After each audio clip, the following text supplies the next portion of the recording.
ఎందుకంటే లేఖనాల్లో మీరు మనుష్య కుమారుడు శ్రమపడి శాస్త్రుల చేత పరిసయ్యుల చేత తిరస్కరించబడి ఒమ్మివేయబడి దూషించబడి సెలవునికి ఇదిగో మరలా 3వ దినం తిరిగి లేస్తాడని మీరు సెలవిచ్చారు. మీరు చెప్పిన ప్రకారమే ఈ దినము చరిత్రలో గుర్తు ఉంచుకోవలసినటువంటి గొప్ప సుదినంగా మేము చూస్తున్నాం. మానవులందరి కొరకై నీ ప్రియకుమారుడైన యేసు క్రీస్తుని లోకములోనికి పంపి మా పాపాలన్నీ కూడా ఆయన పైన మోపి మ్రాణు మీద ఆయనకు శిక్ష విధించి మాకు ఏ శిక్ష లేకుండా చేసిన మా గొప్ప దేవానికి వందనాలు. పాపిని ప్రేమిస్తూ పాపాన్ని ద్వేషించే గొప్ప దేవుడు ఆయన నీకు వందనాలు.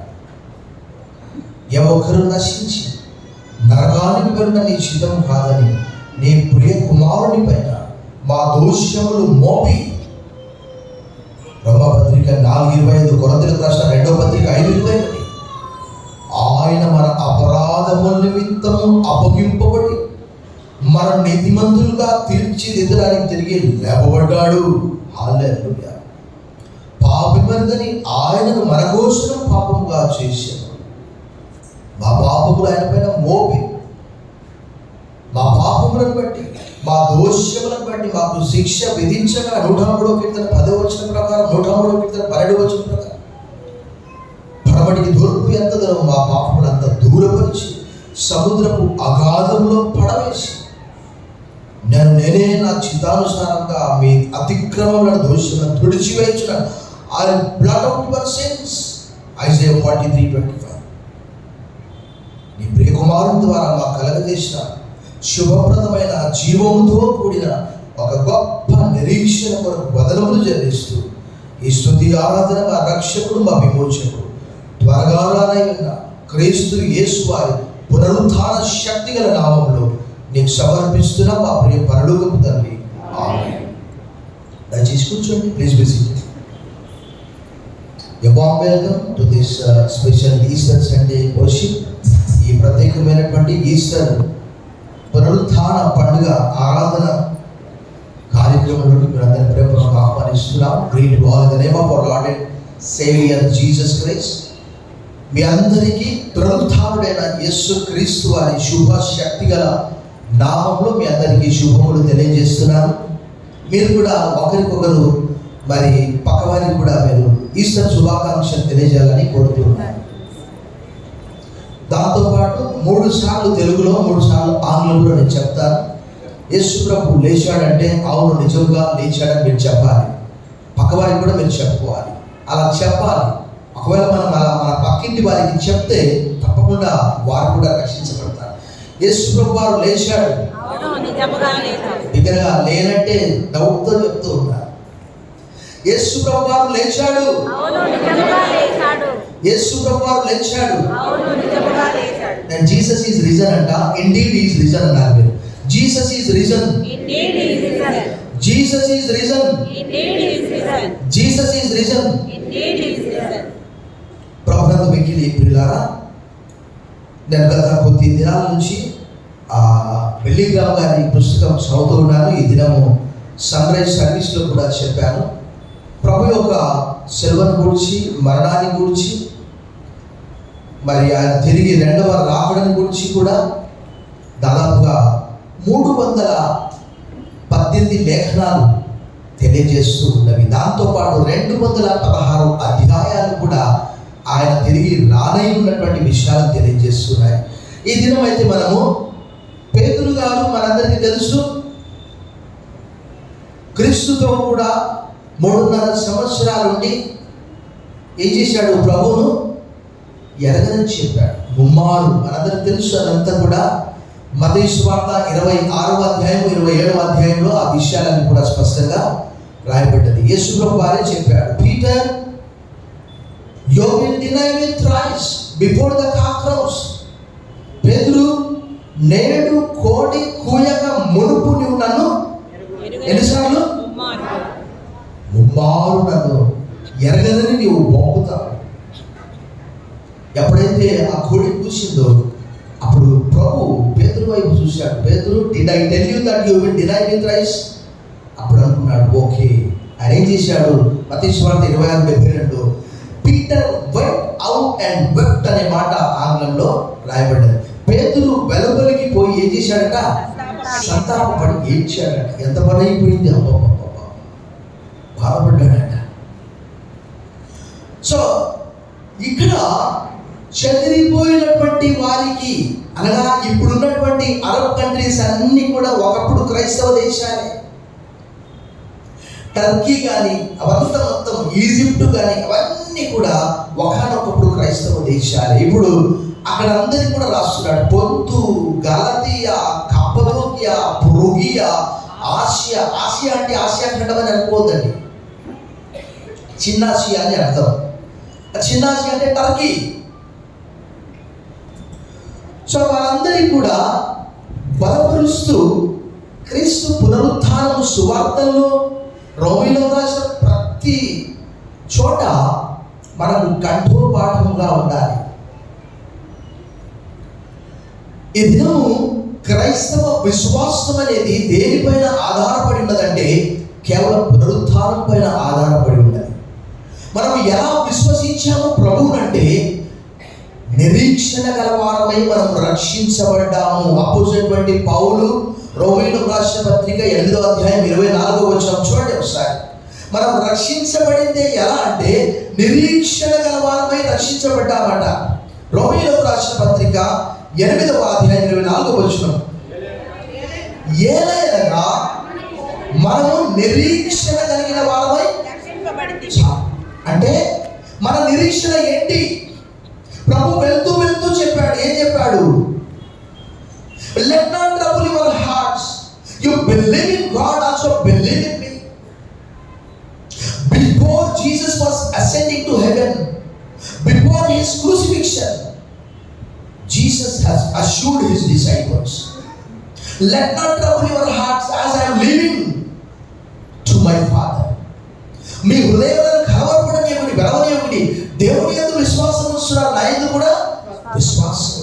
There are many mansion houses in my Father's house. If not, I tell you, నా తండ్రి ఇంట అనేక నివాసములు కలవు. లేనిట నేను మీతో నేను వచ్చి మరణ. ఒక నిరీక్షణ మనందరికీ తెలుసు. నిరీక్షణ అంటే ఎలాంటి నిరీక్షణ? ఈ లోక సంబంధమైనటువంటి నిరీక్షణ కాదు. మనం చదువుకున్నటువంటి రోమా పత్రిక 8:24 భక్తుడు చాలా వివరంగా చెప్తాడు. మనం ఎదురు చూస్తున్న దేని కొరకు చూడండి, 2వ భాగం. మనం నిరీక్షణ గల వారికి రక్షింపబడి నిరీక్షింపబడినది కనబడినప్పుడు నిరీక్షణతో ప్రభు వస్తాడు అన్నటువంటి ఆ నిరీక్షణతో మనం ఉన్నాం. ఇక ఆయన వస్తే ఆ నిరీక్షణతో పని ఉండదు. చూడండి అక్కడ మనం ఏం చేస్తున్నామట? నిరీక్షింపబడినది కనబడినప్పుడు నిరీక్షణతో పని ఉండదు. తాను చూచుచున్న దాని కొరకు ఎవడు మరలా ఆయన బెత్లెహేంలో పుడతాడా? మరలా గొల్గొతా, కలవరి, కబాలమను అనబడు స్థలంలో సిలువవేయబడతాడా? మరలా పునరుత్థానుడు అవుతాడా? ఇది అసంభవము. ఒకేసారి మానవులందరి కొరకు జగత్తు పునాది వేయబడక మునిపే ఆయన మనందరి కొరకు ప్రభువైన యేసుక్రీస్తు వారిని నియమించాడు. అదే విషయము పేతురు గారు ఇక్కడ ఉన్నటువంటి వారికి తెలియజేస్తున్నాడు. ఒక లేఖన భాగం మనం అందరం కలిసి చదువుకుందాం. పేతురు రాసిన మొదటి పత్రిక. Turn your Bibles with me to the first letter of Peter, chapter 1, verse 3 and 4. We will read as together. 3-4 వచనాలు అందరం కలిసి చదివి కొంత సమయము మనము వాక్యాన్ని ధ్యానం చేద్దాం. మన ప్రభువు యేసుక్రీస్తు తండ్రి అయిన దేవుడు స్తుతింపబడును గాక. మృతులలో నుండి యేసుక్రీస్తు తిరిగి లేచుట వలన జీవముతో కూడిన నిరీక్షణ మన కలుగునట్లు, అనగా అక్షయమైనది, నిర్మలమైనది, వాడబారనిదియునైన స్వాస్థ్యం మన కలుగునట్లు ఆయన తన విశేష కనికరం చొప్పున మనల్ని మరలా. దీన్ని మనం 2 భాగాలుగా చేసుకోవచ్చు ఈ వాక్యాన్ని. మొట్టమొదటిది, మీరు జాగ్రత్తగా ఉత్తరాన్ని చదివితే అంటే రోమీయులకు రాసిన పత్రిక మొదలుకొని ప్రకటన వరకు కూడా భక్తులు ఏం చెప్తారు తెలుసా? తండ్రి ద్వారా ప్రేమించబడి, నేను చెప్పినట్టు చెప్పండి, తండ్రి ద్వారా ప్రేమించబడి, బిడ్డగా చెప్పాలి, కుమారుని ద్వారా భద్రపరచబడుచున్నాము. యేసుక్రీస్తు వారి సహోదరుడు ఈ మాట చెప్తున్నారు. ప్రతి ఉత్తరములో కూడా, ప్రతి పత్రికలో కూడా మొట్టమొదట అపోస్తలుడైనటువంటి పౌలు మొదలుకొని, పేతురు మొదలుకొని, యోహాను మొదలుకొని అందరూ కూడా ఏం చేస్తున్నారు తెలుసా? తండ్రిని స్తుతిస్తూ ఉన్నారు. ఈరోజు అనేక మంది లేఖనాలను సరిగా చదవక, అర్థం చేసుకోక వాళ్ళు ఏమంటున్నారు తెలుసా? నేను చెప్పాను చాలా కాలం క్రితము, ఒక సహోదరుడు, ఆయన దేవుడంట, పరిశుద్ధాత్మ దేవుడంట, ఆయన గురించి నేను మాట్లాడట్లేదంట, కాబట్టి ఆయన మందిరానికి రాడంట. మరి మన దేవుడు ఎవరు? యేసుప్రభువు వారు ఏమన్నాడు తెలుసా? ఒకసారి మీ గ్రంథాలను తెరిచి యోహాను సువార్త 20వ అధ్యాయము 17వ వచనము అందరూ కలిసి చదవాలని కోరుతూ ఉన్నారు. మీ దేవుడు మా దేవుడు, మన తండ్రి ఆయన తండ్రి ఒకడే అని లేఖనాలు తెలియజేస్తున్నవి. యోహాను సువార్త 20వ అధ్యాయము 17వ వచనం అందరూ కలిసి చదువుదాం. యేసు ఆమెతో, నేను ఇంకా తండ్రి వద్దకు ఎక్కిపోలేదు కనుక నన్ను ముట్టుకోవద్దు, అయితే నా సహోదరుల యొద్దకు వెళ్ళి నా తండ్రియు మీ తండ్రియు, నా దేవుడును మీ దేవుడైన వారి యొద్దకు ఎక్కిపోవచ్చున్నానని వారితో. సాక్షాత్తు ప్రభువే తండ్రిని ఉద్దేశించి తనతో ఉన్న సంబంధాన్ని గురించి మాట్లాడుతున్నాడు. ఇప్పుడు మనం తండ్రిని ఏం చేస్తాము? యేసుప్రభుని ఏం చేస్తాము? అక్కడ సండే స్కూల్ రూమ్లో బంధిస్తావా? చెప్పండి. ఎలా అర్థం చేసుకుంటున్నారంటే లేఖనాలు నిజంగా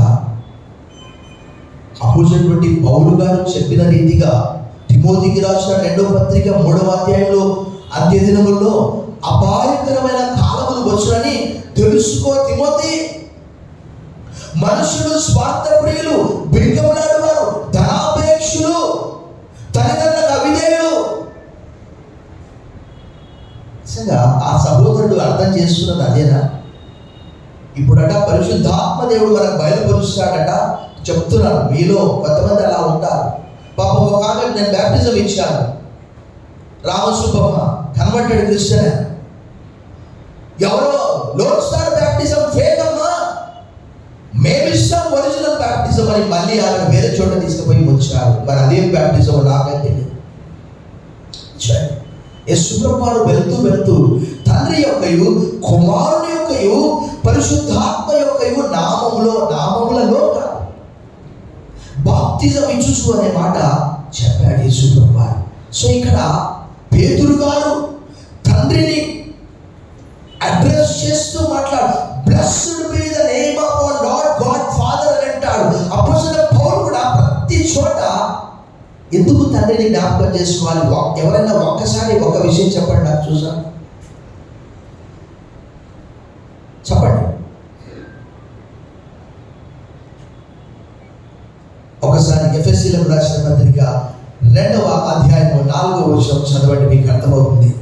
ఎఫెసీయులకు రాసిన పత్రిక 2వ అధ్యాయము 4వ వచనం. ఆయనను దేవుడు కరుణా సంపన్నుడై ఉండి మనం మన అపరాధముల చేత చచ్చిన వారమైనప్పుడు సైతం మన ఎడల చూపిన తన మహాప్రేమ చేత మనల్ని క్రీస్తు కూడా. మనం యోహాను సువార్త 3:16 ఒకటి చాలు, యోహాను సువార్త 14:9 ఒకటి చాలు. నేను తండ్రి వద్దకు వెళ్తున్నాను అంటే ఫిలిప్పు అన్నాడు, ప్రభా ఏం కావాలి నాకు? బిగ్గరగా చెప్పండి, డౌట్తో బిగ్గరగా చెప్పండి. తండ్రిని మాత్రం మాకు కనపరుచున్నాయా, మాకు అంతే. ప్రభు ఏమన్నాడు? ఫిలిప్పు, ఇంతకాలం నేను నీతో కూడా ఉన్నాను కదా నాయన, నన్ను చూస్తే father and I are one. John chapter 10:30. తండ్రియు నేను ఒకటే ఉన్నా. నన్ను చూస్తే ఆయన చూసినట్లే, ఆయన చూస్తే నన్ను చూసినట్లే. సో ఇక్కడ పేతురు గారు చెప్తున్నాడు, మన ప్రభువైన యేసు క్రీస్తు యొక్క తండ్రి యొక్క దేవుడు స్తుతింపబడును గాక.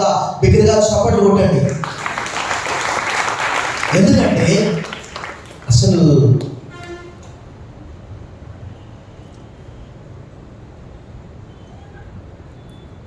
ఆ తండ్రి మనకిచ్చినటువంటి గొప్ప గొప్ప దీవెనలు మీరు ఇంకా వాక్యం సరిగా చదవట్లేదు.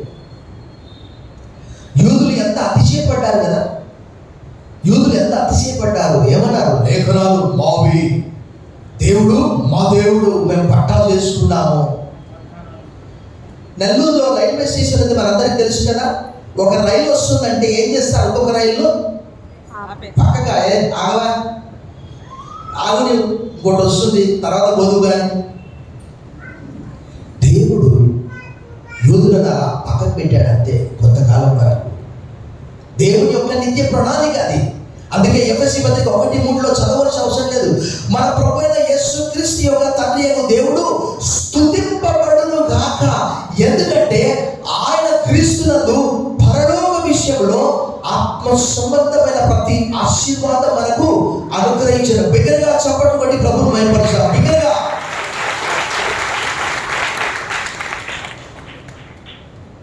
ఆయన ప్రణాళికలు మనమందరము కూడా ఆ చదువుకున్నటువంటి ఆ లేఖన భాగంలో 2:4 ఎఫెసీ పత్రికలో తన మహాప్రేమ అనే మాట రాయబడ్డది. ఇంకొక మాట ఏమని రాయబడ్డది? కరుణా సంపన్నుడు. అసలు ఇంకా మీరు వాక్యం మీరు సరిగా చదవట్లేదు. మన ముందు బల్ల ఉన్నది. ఆ టైంలో ఆ లేఖన భాగాన్ని చదువుతా ఏదైతే చెప్పాలనుకున్నాను.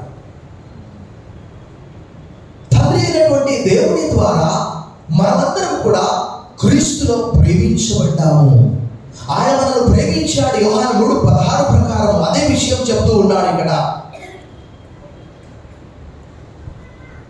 పేతురు రాసిన మొదటి పత్రిక 1వ అధ్యాయము, మన ప్రభువు యేసుక్రీస్తు తండ్రి అయిన దేవుడు స్తుతింపబడును గాక. ఎందుకు అనంటే చూడండి, మృతులలో నుండి యేసుక్రీస్తు తిరిగి లేచడం వల్ల జీవముతో కూడిన నిరీక్షణ మనకు కలుగునట్లు. జీవముతో కూడిన నిరీక్షణ అంటే పుట్టినరోజు ఏమని రాబడి తెలుసా? జీవము గల నిరీక్షణ. 3 నిరీక్షణలు ఇక్కడ ఉన్నాయి మనకు. మీరు జాగ్రత్తగా చూస్తే ఇదే గ్రంథంలో 2 ఉన్నాయి. తీతుకు రాసిన పత్రికలో మరి ఒక నిరీక్షణ ఉన్నది. చూడండి, ఇప్పుడు మనం చదువుకున్నటువంటి ఆ 4వ వచనంలో జీవముతో కూడిన నిరీక్షణ అని ఉన్నది. అదే మొదటి పత్రిక 1వ అధ్యాయం 13వ వచనంలో చూడండి. కాబట్టి మీ మనస్సును నడుము కట్టుకొని నిబ్బరమైన బుద్ధి గల వారై యేసుక్రీస్తు ప్రత్యక్షమైనప్పుడు మీకు దేవుడు కృప విషయమై ఎలాంటి నిరీక్షణ అంట? పాత నిబంధనలో ఈ నిరీక్షణ లేదు. ఎందుకంటే మోషే 40 పగళ్ళు 40 రాత్రులు దేవుని యొద్దకు పొంది వాళ్ళు ఏమన్నారు వాళ్ళు? ఆ మోషే అన్నటువంటి ఎక్కడ పోయాడో, బహుశా 40 రోజులు ఆహారం తీసుకోలేదు కాబట్టి చచ్చిపోయాడు. కానీ నేను మొన్న చెప్పాలనుకున్నటువంటి విషయం, గుడ్ ఫ్రైడే రోజు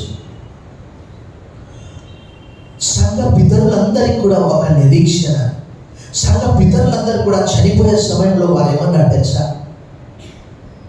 ఒకే మాట అన్నారు, తండ్రి నా ఆత్మను చేర్చుకో అని వారు నిద్రించారు. వారికి ఒక నిరీక్షణ. ఎందుకంటే బిల్లింగ్రామ్ గారు కూడా ఒక మాట చెప్పారు, don't believe that Billy Graham has died. ఎవరైనా మీతో బిల్లింగ్రామ్ గారు చనిపోయారని చెప్తే మీరు నమ్మవద్దండి. ఎందుకంటే నా అడ్రస్ మారిపోయింది, నేను పరలోకానికి నా అడ్రస్ మారిపోయింది అంతే. అది ఒక నిరీక్షణ. ఇక్కడ కన్నులు మూస్తే మనం అక్కడ ఉంటామని.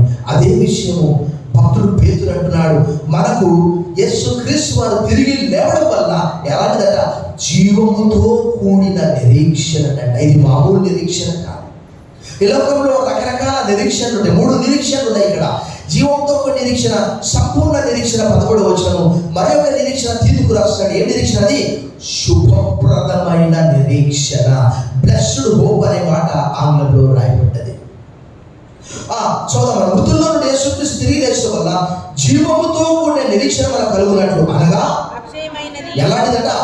అక్షయమైనది, నిర్మలమైనది, వాడబారనిదియునైన స్వాస్థ్యం మనకు కలుగునట్లు ఆయన తన విశేష కనికరం చొప్పున మనల్ని మరలా 3 విషయాలు మనం అర్థం చేసుకుంటాం ఇక్కడ. ఒకటి ఏంటంటే, ఈ నిరీక్షణలో ప్రభు కొరకు మనం ఎదురు చూసినప్పుడు మత్తయి సువార్త 24లో యేసు ప్రభువారు చెప్పాడు. ఏం చెప్పాడు? అంతం వరకు సహించువాడే రక్షింపబడును అనే మాట చెప్పాడు. అదే ప్రకటన గ్రంథం 2:20లో be faithful until the death I will give you the crown of life.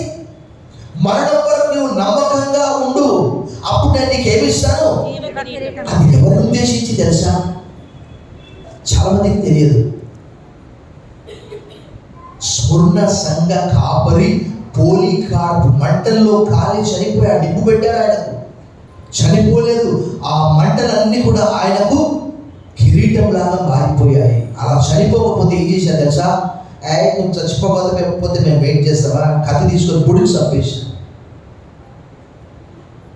భక్తులందరూ కూడా అలాంటి శుభప్రదమైన నిరీక్షణ, జీవంతో కూడిన నిరీక్షణ. ఎందుకంటే మనందరికీ తెలుసు అక్కడికి వెళ్ళినప్పుడు అక్కడ ఎలాంటి కిరీటాలు ఉంటాయో అక్కడ ప్రకటనలో అంతా కూడా రాయబడి ఉన్నది. ఇక్కడ అదే విషయం చెప్తాడు. మనకు ఎలాంటి నిరీక్షణ అంటే జీవముతో కూడిన నిరీక్షణ మనకు కలుగునట్టు, అనగా అక్షయం. మనము ఈ లోకంలో మనం చూస్తూ ఉన్నాము, ఆటల పోటీల్లో గెలుచుకున్నటువంటి రకరకాల ట్రోఫీలు, టోర్నమెంట్లలో, పాటల పోటీలు, ప్రసంగాల పోటీలు ఏవైనా కావచ్చు. అవన్నీ కూడా తెచ్చి మన ఇంట్లో పెడితే కొంతకాలానికి కలరిపోతాయి. లేక భూకంపం వచ్చినప్పుడు, ఇప్పుడు థాయిలాండ్లో భూకంపం, మయన్మార్లో భూకంపం, ఇంకా అమెరికాలో భూకంపం, తెలంగాణలో భూకంపం రోజు చూస్తూ ఉన్నాం, వార్తలు వస్తుంది. వేల మంది చనిపోతూ ఉన్నారు. 50 అంతస్తులు ఉన్నటువంటి ఆ ఇల్లు ఒక్కసారి ఇలా షేక్ అయిపోయి లోపలికి వెళ్ళిపోతూ ఉన్నది. ప్రకటన గ్రంథంలోని 7 సంఘాలు కూడా శక్తివంతమైన భూకంపము చేత కాల గర్భంలో కలిసిపోయాయి. ఆడవాళ్ళు లేవు. ఈ లోక సంబంధమైనటువంటివి ఏవైనా పర్వాలేదు, అవన్నీ కూడా ఒకానొక దినము వాడిపోతాయి, క్షయమైపోతాయి. నిర్మలమైనటువంటివి కానే కాదు. దొంగిలించవచ్చు ఎవరైనా, మనందరికీ తెలుసు. దొంగ లోపలికి వచ్చిందంటే ఆ ట్రోఫీలు కూడా ఎత్తుకొని పోతాడు. చాలు, దొరికిన కాడికి దొంగకి చెప్పే. కానీ మనకి ఇవ్వబడే ఎలాంటిది అంటే ఆ కింది భాగంలో చూడండి, అక్కడ 5వ వచనంలో కింది భాగం, ఆ స్వాస్థ్యము ఎక్కడుందట? పరలోకమందు భద్రపరచబడి ఉన్నది. ఎలాంటి స్వాస్థ్యము అని అంటే అక్కడ రాయబడ్డాడు, అక్షయమైనటువంటిది, నిర్మలమైనటువంటిది, వాడబారనిది అయిన స్వాస్థ్యము. అపోస్తలుడైన పౌలు ఏమంటాడు ఒక మాట, తిమోతికి రాసిన 2వ పత్రిక 4:8లో చెప్పండి నోటికి ఎవరైనా. నేను మంచి పోరాటము పోరాడి తిని, నా పరుగు కడముట్టించి తిని, నా విశ్వాసము ఇక మీద నా కూడా ఏమున్నది? నీతి కిరీటము ఉన్నది. చప్పట్లు కొట్టి ప్రభువును మహిమపరుస్తాం. నాకు మాత్రమే కాదు, ఇంకెవరికి? నా వలె ఎంతమంది ప్రయాసపడుతూ ఉన్నారు, హింసింపబడుతున్నారు, శ్రమ పడుతున్నారు, ఇబ్బంది పడుతున్నారు ప్రభు కొరకు, వారందరికీ ఇలాంటిది. చూడండి, చదవండి ఒకసారి 4:8 చదవండి. మంచి పోరాటం పోరాడితే నా పరుగు కడముట్టించి విశ్వాసం కాపాడు, ఇక మీదట నా కొరకు ఏమున్నదట? నీతి కిరీటం ఉంచబడి ఉన్నది. ఆ దినమందు నీతిగల న్యాయాధిపతి అయిన ప్రభు అది నాకు మాత్రమే కాకుండా ఇంకెవరికట? తన ప్రత్యక్షతను అపేక్షించు వారికి అందరికీ అనుగ్రహించు. అంటే దానికి ఒక నిరీక్షణ కావాలి, మనకు ఎదురు చూడాలి. అలా తిరిగి రానే ఉన్నాడు. అందుకే పౌలు అన్నాడు, ఒకవేళ పౌలు ఆలోచనలో ఇంత వాక్యము మీకు దొరికిందా లేదా? సైలెంట్గా ఉన్నారు. తిమోతికి రాసిన 2వ పత్రిక 4:7-10 వచ్చినారు. పౌలు తాను జీవించిన కాలంలో ఏమనుకున్నాడంటే, ఆయన బ్రతికున్నప్పుడే ప్రభు వస్తాడని తలంచాడు. అందుకే ఏమన్నాడు? మారణాథా, ప్రభువా త్వరగా రాము. అందుకే అన్నాడు, ఎవడైనా ఈ లోకాన్ని అమితముగా అనుభవిస్తూ ఉన్నట్లయితే ఎలా ఉండాలట? చెప్పండి. అనుభవించినట్టు ఉండాలట. సీమా కేఫ్ దగ్గర టీ ఎంత బాగుంటదిరా, రియాజ్ బిర్యానీ ఎంత బాగుంటదిరా, రేష్మా బిర్యానీ ఎంత బాగుంటది.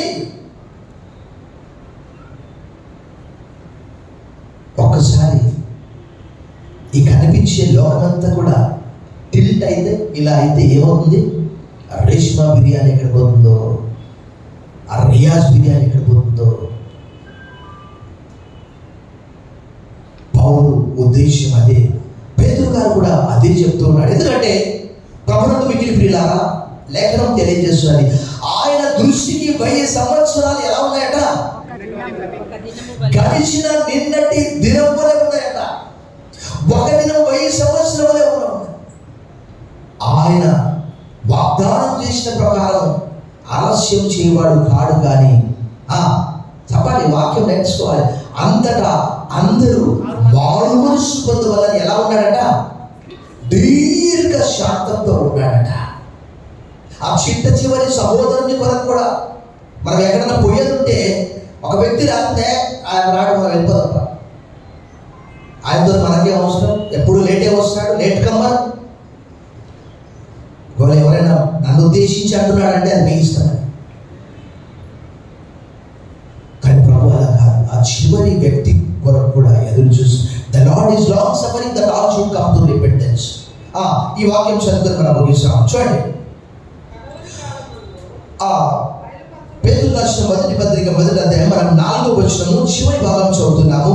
అనగా అక్షయమైనదియు నిర్మలమైనదియు వాడబారనిదియు అయిన స్వాస్థ్యం మనకు కలుగునట్లు ఆయన తన విశేష కనికరం చొప్పున మనల్ని మరలా ఎలా పుట్టామంటే, ప్రభు చెప్పినటువంటి మాట నికోడెమస్కి అర్థం కాలేదు. ఎందుకంటే ప్రభు అన్నాడు, ఏమయ్యా నువ్వు బోధకుడు అయింది కూడా ఈ విషయాలు తెలియదా నీకు? ఏంటి అంటే, ఒకడు కొత్తగా జన్మిస్తేనే కానీ దేవుని రాజ్యమును చూడలేడని అన్నాడు. అంటే ఫుట్ నోట్స్లో ఏమన్నా తెలుసా? కొత్తగా అంటే ఏంటి చెప్పండి? పై నుండి చదవాలి లేఖనాలు. చూడండి, 3 యోహాను సువార్త లేఖనాలు చదవాలండి. లేఖనాలు చదవకపోతే ఎలా? యోహాను సువార్త 3వ అధ్యాయం 3వ వచనం. ఫుట్ నోట్స్ కూడా చూసుకోవాలి. ఫుట్ నోట్స్ అంటే కాళ్ళకేసుకునే చెప్పులు కాదు.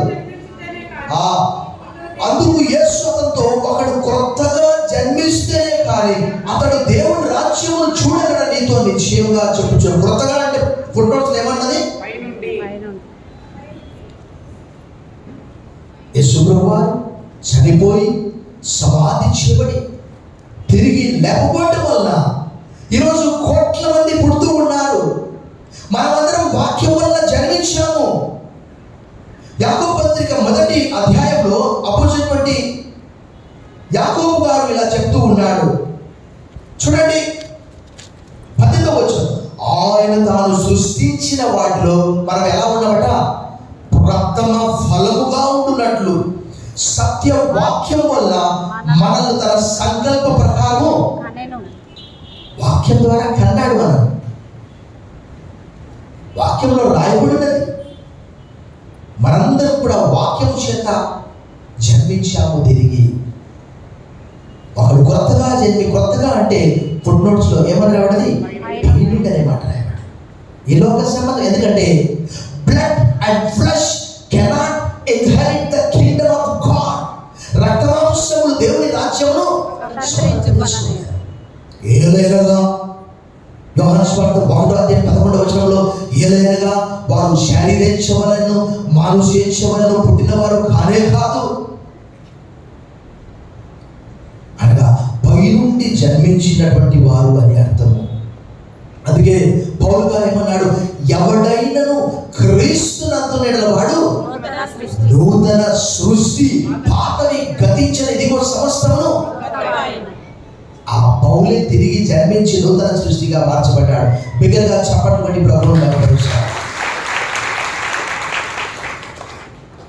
ప్రభునందు మిక్కిలి ప్రియులారా, పేతురు గారు చెప్తున్నాడు, ఇవన్నీ ఎలా జరుగుతున్నాయంటే ఇది ఒక్క రోజు మనం నేర్చుకోలేము. తండ్రి అయినటువంటి దేవుడు కుమారుని ద్వారా మనకు కలగజేసినటువంటి దీవెనలు ఇన్ని అన్ని కాదు, చెప్పలేనండి దీవెనలు. చేశాడు ఆయన? రాజులైనటువంటి యాజక సమూహంగా చేశాడు. మనమందరం ఒకనొకప్పుడు ఎలా ఉన్నామట చూడండి. ఎఫెసీయులకు రాసిన పత్రిక 2:12 పౌలు గారు తెలియజేస్తున్నాడు చూడండి. 2:12 ఆ కాలమందు ఇశ్రాయేలుతో సహపౌరులు కాక పరదేశులను, వాగ్దాన నిబంధన లేని పరజనులను, నిరీక్షణ లేని వారును, లోకమందు దేవుడు లేని వారు ఎలా ఉన్నారట? క్రీస్తుకు దూరస్తులైన మీరు. ఇప్పుడైతే ఇక మనకు సమయం లేదు. ఇప్పుడైతే మనందరినీ కూడా చాలా మంది అనుకుంటారు, నాకంటే అబ్రహాం గొప్ప, నాకంటే ఇస్సాకు గొప్ప, నాకంటే పౌలు గొప్ప. పరలోకంలో అలాంటి తారతమ్యాలు ఏవి ఉండవు. ఒకవేళ ఇక్కడ ఉండవచ్చు ఈ లోకంలో. అంటారు కదా, వడ్డించేవాడు మనవాడైతే ఎక్కడ కూర్చున్నా పడే ముఖ ఖచ్చితంగా పడుతుంది. కానీ పరలోకంలో అలా కాదు. చాలా ఉన్నాయి. మనందరినీ కూడా పరలోక పట్టణస్థులుగా చేశాడట. ఇప్పుడు అమెరికాలో ట్రంప్ అందరినీ మన వాళ్ళ తరిగేస్తున్నాడు. వెళ్ళిపోండి ఈ బ్లడీ ఇడియట్స్ తిడుతూ ఉన్నాడు. పోతారా లేకపోతే రోజుకు ₹1,00,000 ఫైన్ అయ్యాలా? తరివేస్తున్నాడు. అందరు చాలా మంది రావడానికి డిసైడ్. కానీ ఆయన రమ్మనేవాడు కానీ పొమ్మనేవాడు కాదు. బిగ్గరగా చప్పట్లు కొట్టి ప్రభుత్వం మైపరుస్తాం. చాలా మందికి ధర్మ సందేహాలు చాలా ఉంటాయి. ఏంటంటే పరలోకంలో ఇంతమంది పడతారా? అది చాలా విశాలమైనటువంటి స్థలము. దేవుడు అక్కడి నుంచి చూస్తే భూమి చాలా చిన్నగా ఉంటుంది. అక్కడ చాలా స్థలం ఉన్నది. ప్రభునందు మిక్కిలి ప్రియులారా, మనకి ఇక సమయంలో ఒక లేఖన భాగం చదివి మనం ముగించుకుందాం. మన ముందు బల్ల ఉన్నది. పేతురు రాసిన మొదటి పత్రిక ఆ వాక్యం చదివి మనం ముగిస్తాం. మొదటి అధ్యాయంలో